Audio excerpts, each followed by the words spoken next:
So what's up sa inyo mga kapar? So ngayon mga kapar ay magtatap na tayo ng wall light natin dito sa labas. So mag-install na tayo guys para may ilaw na yung sa labas sa wall light natin pang design. So ayan guys, pakita ko mamaya guys yung pagwa-wiring natin.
Ayan guys, nakabit na natin guys yung wall light natin guys. Nandito guys, so isa at saka nandito pa yung isa guys. Ayun, ay pakita natin guys mamaya guys kung gumagana na o umiilaw na. So ayan guys,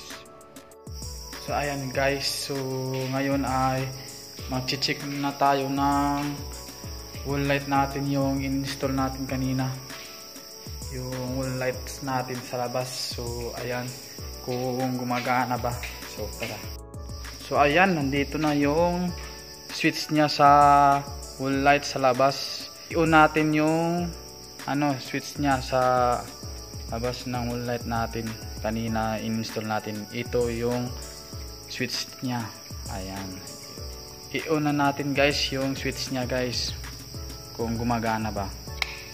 Ayan, pupuntahin natin. So ayan guys, nandito na. Ayan guys, nandito na yung wall light natin kanina na in-install. Ayan, ang ganda ng ilaw niya, malakas. Ayan, dito yung isa, tsaka nandito yung isa. Ayan, malakas yung ilaw niya. So ayan, magana yung in-install natin kanina, yung wall light natin sa labas, sa may pundasyon natin sa may haligi. Ayan guys, so ang ganda. Ayan, so ayan, nakita nyo niya. So ayan, maraming salamat talaga sa Shopee. So